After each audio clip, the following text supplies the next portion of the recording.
이제 스포츠 윤리센터는 올해 이제 최숙현 양, 고 최숙현 양 사건 이후에 정부가 스포츠 인권을 이대로 유지하면 안 되겠다라는 판단을 해서 만든 조직입니다. 정부 조직은 아니지만 정부 주도의 단체니까 공공 조직이죠. 이사장도 여가부 차관을 지낸 분이 오셨고 또 공채를 통해서 초기에 26명의 직원을 뽑은 걸로 알고 있어요. 근데 이제 이 과정에서 대한체육회 스포츠인권센터나 문체부 등에 있던 유사 조직을 다 없앴어요. 그러다 보니까 그 조사하는 데 공백이 생긴 겁니다. 저도 이제 그 상황은 그 스포츠윤리센터 내에 이제 그 노조가 생기면서 노조가 피해 상황을 공식적으로 이제 발표를 했고요. 또 그 이전에 그 노동청이라든지 국가인권위원회라든지 이런 관계 부처에 진정서를 냈습니다.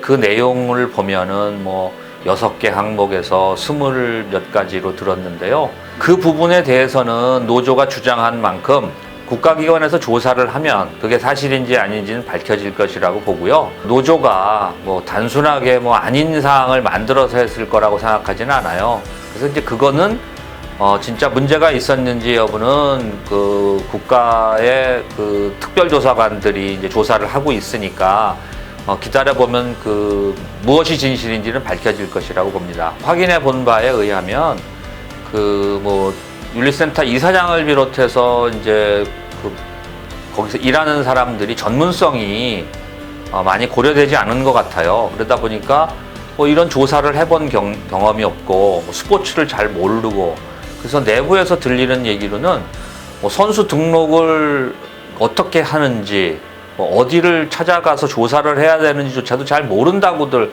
하더라고요.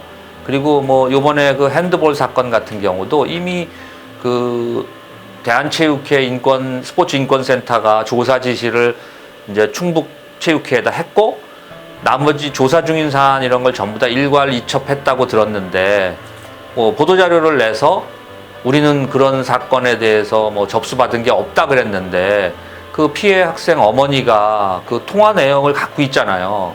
그러면 어머니가 전화를 해서 학생 이름도 물어보고 이런 게 다 나오는데 그러면 그 상담을 했던 사람은 보고를 안 한 건지 아니면 그 왜 그 접수가 안 됐다고 그렇게 말을 하는지 그건 거짓이라고 드러났지 않습니까? 그래서 더 충격이 큰 거죠.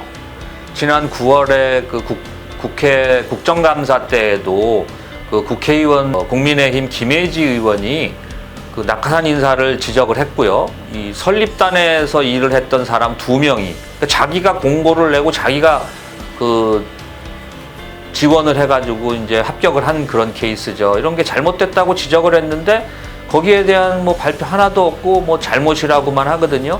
근데 직원들 내부에서는 본인이 얘기하는 걸 듣고 어떤 마음의 상처도 받고 이건 아니지 않느냐라는 게 나온 거예요. 그러면 누군가는 이런 사실에 대해서 조사를 해야 되고 문제가 지적이 됐을 때는 잘못이 있다 그러면은 그거를 시정을 하면 되는 거고 사과를 하면 되는 건데 무조건 아니라고 하는 게 좀 놀라운 거죠. 네. 그러니까 제가 이제 취재 과정에서 알게 된 것은 그 예년의 경우에 그 대한체육회 스포츠인권센터에 접수된 민원 사항이 400개를 넘는다고 들었어요. 그래서 그 중에서 한 75%는 지방체육회 산하에서 나오는 거는 다 지방으로 이첩을 하고 대한체육회가 그 중요하다고 판단되는 거나 이제 서울에 있는 그다음에 중앙단체 이런 데 거는 직접 조사를 한 게 한 25%입니다. 그러면 400개라고 잡았을 때 25%만 하더라도 뭐 100개가 되잖아요. 그러면 365일에 조사할 수 있는 시간 이런 거 계산하면 턱없이 그 조사 인원이 부족했던 거죠. 그렇다면 그 이런 조사를 더 잘하려고 그러면 인력이 더 많아야 될 것이고 또 그 보강을 해야 되는데 스포츠계 당신들을 못 믿겠다 그래서 그 조직을 다 없애버렸어요. 그래서 없애버리고 26명으로 이런 스포츠 윤리센터를 출범하다 보니까 인원이 태부적인 거죠. 그래서 제가 지난주까지 95개의 그 민원을 받았다고 들었는데 마지막 단계인 그 심의가 끝나가지고 완결되는 사건이 하나도 없다고 하는 얘기를 노조에서 얘기를 했거든요.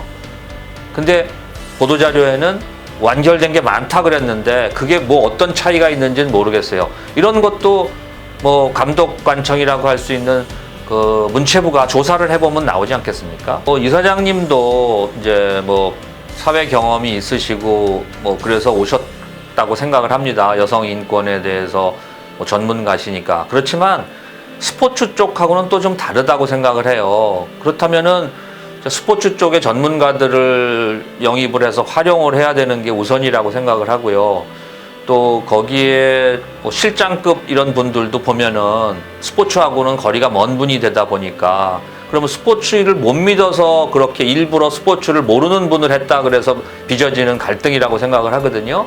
그럼 그런 보완책을 만들어야 될 것이고 또 이사장으로서 정부 부처에다가 요청을 해서 인원을 늘린다든지 그리고 지금 보면은 그 임금이 너무 좀 이상하게 돼 있어요.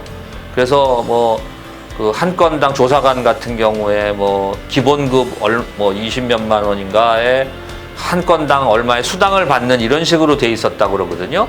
이런 거를 좀 그 사회 균형에 맞춰서 할 수 있도록 하고 또 정부에다가도 예산을 좀 안정되게 확보하는 게 그게 리더로서 하셔야 될 일 아닌가 싶습니다. 그리고 문제가 있다고 지적이 되면 자체 조사를 통해서 무엇이 사실인지를 정확하게 파악하시고 보도자료도 내야 되는데요.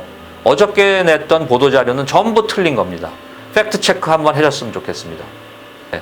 지금 상황이 그대로 된다 그러면 변화가 없을 것 같아요. 그래서 관계 부처인 문화체육관광부에서도 좀 신경을 쓰셔서 제2의 최숙현 양 사건 같은 게 일어나지 않아야 된다고 생각을 합니다. 그 핸드볼 피해자, 핸드볼 구타 사건 피해자인 그 어머니도 6개월을 넘게 기다렸는데도 아무런 조치가 없었고 폭행 가해 학생이 대학교 합격했다고 그러니까 이해를 할 수 없다라는 그런 민원이 들어왔는데 왜 이게 스포츠 윤리센터에서는 접수가 안 됐다고 그러고 그렇게 회피하는지 정말 이해할 수가 없으니까 이제 저희가 보도를 통해서 알려드렸으니까 제대로 조사를 좀 하셨으면 좋겠습니다. 제가 쇼트트랙을 취재하다 보니까 그 성남시 코치가 쇼트트랙 코치가 구타를 했다 소리 들어서 기사화했을 때 그때 제보가 많이 들어왔어요. 그때 그 스포츠 윤리센터의 모 실장하고 다 얘기가 되어 있다. 걱정 안 해도 된다라는 얘기가 들려서 누군가 하고 봤더니 그 실장이었고 김혜지 의원이 지적을 했던 그 사람이었어요. 근데 과연 그럼 그렇게 이제 모든 게 다 알려지고 스포츠 윤리센터 내부에서도 그거를 다 인정을 하고 있거든요. 낙하산 아니냐, 그럼 맞잖아, 뭐 이런 얘기까지들 다 한다고 그러는데 그것도 그 윤리센터가 스스로 밝혀야 될 부분이라고 봅니다. 저는 그 민원인이 계시고 또 언론의 기능은 사회 정화를 해야 된다는 그런 사명이 있습니다. 스포츠 서울은 끝까지 이 문제를 지켜보고 있겠습니다.